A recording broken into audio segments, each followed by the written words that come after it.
ஆன்ம நேய அன்பர்கள் அனைவருக்கும் ஆத்ம வணக்கம். வேலூர் சித்த வித்தை தவ மையத்தின் சார்பில் நம்முடைய ஞானபிதா ஜெகத்சோதி சுவாமி சிவானந்த பரமஹம்சர் அவர்கள் உலக மக்கள் நலன் கருதி உருவாக்கிய சித்த வேத தத்துவத்தை உங்களின் செவிகளுக்கும் சிந்தனைக்கும் பயன் தரும் வகையில் தினம் தினம் வழங்கப்படுகிறது. அதன் தொடர்ச்சியாய் இன்று 21ஆம் நாள் தொடக்கம். ஆனால் ரூபம் எதற்கு? சப்தம் இன்னதென்று தெரிய ஏற்படுத்தியுள்ள கோடுகளுக்காகும். அகாரத்திற்கு எத்தனை ரூபம் உண்டு? உலகில் எத்தனை பாஷைகள் இருக்கின்றனவோ அத்தனை கோடுகளான ரூபங்கள் இருக்கின்றன. அப்பொழுது அந்த அகாரம் எனப்பட்ட எழுத்துக்களெல்லாம் ஒரே சப்தம் இல்லாமல் வெவ்வேறு சப்தம் சொல்லுவதுண்டோ? இல்லை. அகர கோடுகளுக்கெல்லாம் ஒரே சப்தம் இல்லாமல் வெவ்வேறு இல்லை. ஆனால் எழுத்துக்களெல்லாம் பலவிதத்தில் இருக்கின்றன. நீர் முன் 51 அக்ஷரங்கள் இருப்பதாக சொல்லியிருக்கிறீர் அல்லவா? தவிர எத்தனை பாஷைகள் உண்டோ அவைகளுக்கெல்லாம் தனித்தனியான எழுத்துக்கள் இருக்கின்றதாகவும் சொல்லுகின்றீர் அல்லவா? அப்படி ஆலோசிக்கும் பொழுது இந்த உலகில் 51க்கு அதிகமான பாஷைகள் இருக்கின்றன. அந்த பாஷைகளுக்கெல்லாம் ஒவ்வொரு வித எழுத்துக்கள் இருக்கின்றன. அப்பொழுது அகாரம் மாத்திரம் 51க்கும் அதிகமான அகார எழுத்துக்கள் உண்டு. ஆகையினால் அக்ஷரம் என்று சொல்லுகிறது நீர் மேல் சொன்னதின் எவ்வளவோ அதிகமான எண்ணிக்கை உண்டாகிறது அல்லவா? அதுவும் தவிர ஆ என்கிற எழுத்திற்கு சப்தம் இருக்கிறதாக நீரே சொன்னீர் அல்லவா? இதோ பாருங்கள், நம்முடைய 2 கைகளையும் என்ன செய்திருக்கிறோம்? 2 கைகளையும் ஒன்றாய் சேர்த்து கும்பிடுவது போல் கூப்பியிருக்கிறீர்கள். இப்பொழுது நாம் நம்முடைய கைகளை என்ன செய்திருக்கிறோம்? கைகளை திறந்து ஒன்றுக்கொன்று வேறுபடாமல் விரித்து பிடித்திருக்கின்றீர்கள். இது எந்த பிரகாரத்தில் இருக்கின்றது? அது திறந்து அகார ரீதியில் இருக்கிறது. இதற்கு சப்தம் உண்டாயிற்றோ? இல்லை. ஆனால் இதோ பாரும், இப்பொழுது நம்முடைய வாய் எப்படி இருக்கின்றது? மூடி இருக்கின்றது. இதற்கு அகாரம் என்று சொல்லக்கூடுமோ? சொல்லக்கூடாது. இப்பொழுது நாம் என்ன செய்திருக்கின்றோம்? இப்பொழுது வாய் திறந்திருப்பதால் அகார ரீதியில் இருக்கிறது. அதற்கு என்ன சொல்ல வேண்டியது? அகாரம் என்று சொல்ல வேண்டும். அப்பொழுது அகாரத்திற்கு சப்தம் உண்டோ? இல்லை. அதனால் சப்தம் என்பது உண்டாக்குகிறதோ அல்லது தானே உண்டாகிறதோ? உண்டாக்குகிறது.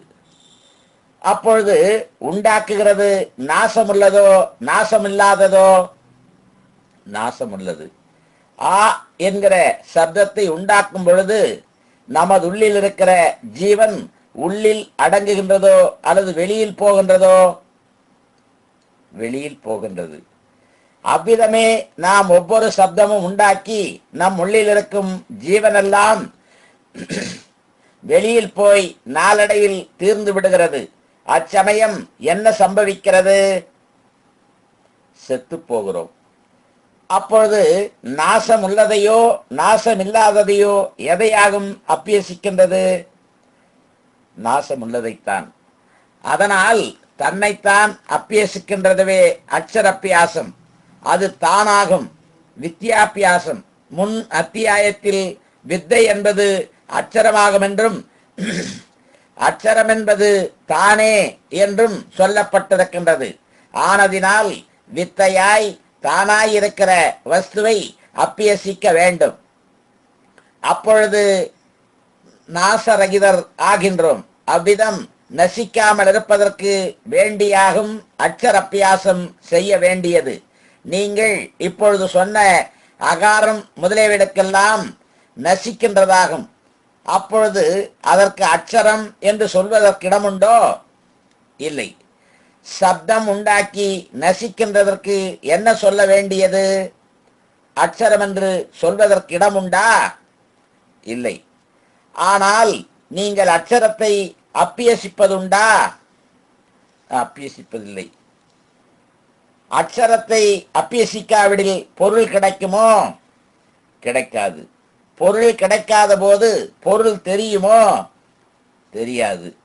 தவிர உங்களுடைய லௌகீக பொருள்களாகிய தனங்களை பத்திரப்படுத்துவது உள்ளிலோ வெளியிலோ? உள்ளில்தான். இவ்வண்ணமேதான் பொருள் உள்ளில் இருக்கிறது. உள்ளில் எந்த இடத்தில் என்றால் தாதுவிலாகும்.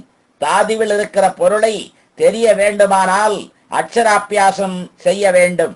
அட்சரம் அப்பியசிக்காவிடில் தாது உணர்வதற்கு முடியுமா? முடியாது. தாது என்று சொல்லுகிறது ஓலையிலோ காகிதத்திலோ அல்லது அவனவனிலோ உள்ளது? அவனவனில் ஆகும்.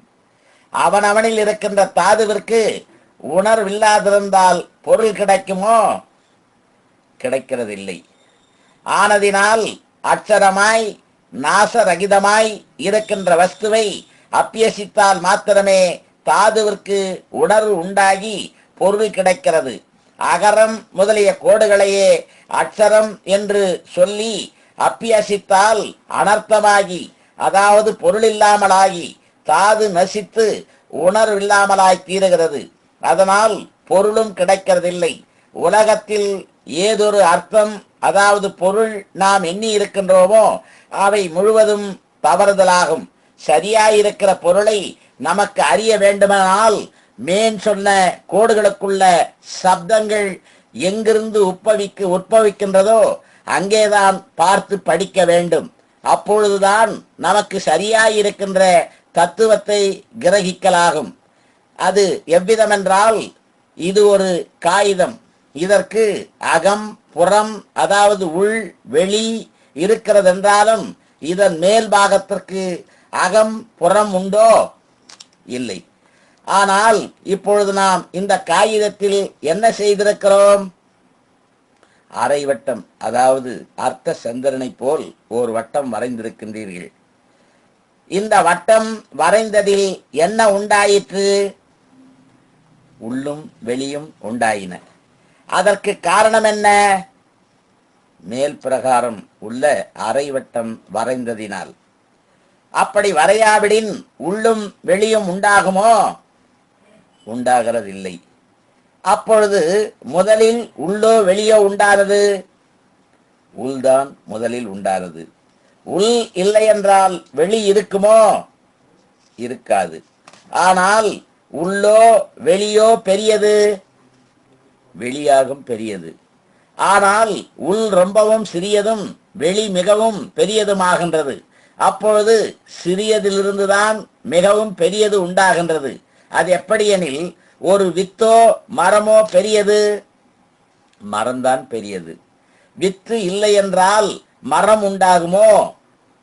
உண்டாகாது. அப்பொழுது மிக பெரியதாயுள்ள மரத்தினுடைய அஸ்திவாரம் எது? வித்து. இதே பிரகாரத்தில்தான் மிக பெரியதாய் வெளியில் இருக்கிற உலகம் எவ்வளவோ சிறியதாகிய தன்னுள் இருந்தாகும் உண்டானது. ஆகையினால் உள்தான் முதலில் உண்டானது. அதற்கு உதாரணம், குயவன் மண்ணை சுத்தம் செய்து அந்த மண்ணை ஒரு உருண்டையாக்கி உருட்டி வைக்கின்றான். அப்பொழுது அந்த மண் உருண்டைக்கு உள் என்றோ வெளி என்றோ இருக்குமா? இல்லை. என்ன காரணம்? அந்த மண்ணை குழைத்து சேர்த்து உருண்டை வடிவாய் உருட்டி வைத்ததினால். பிறகு அந்த மண் உருண்டையை அவன் ஒரு சக்கரத்தின் மேல் வைத்து என்ன செய்கின்றான்? அவன் அச்சக்கரத்தை சுற்றிவிட்டு அந்த மண் உருண்டையை கொண்டு ஒரு பாத்திரத்தை உண்டாக்குகின்றான். அதை எவ்விதத்தில் உண்டாக்குகிறான்? அந்த சக்கரம் சுற்றி கொண்டிருக்கும் பொழுது அந்த மண் உருண்டையின் மேல் தன்னுடைய 2 கைகளின் பெரு விரல்களையும் வைத்து குழியாக்கி உள் உண்டாக்குகிறான். அப்பொழுது முதலில் உண்டாகிறது எது? உள். நன்று. நாளைக்கு தொடருவோமா? ஆத்ம வணக்கம்.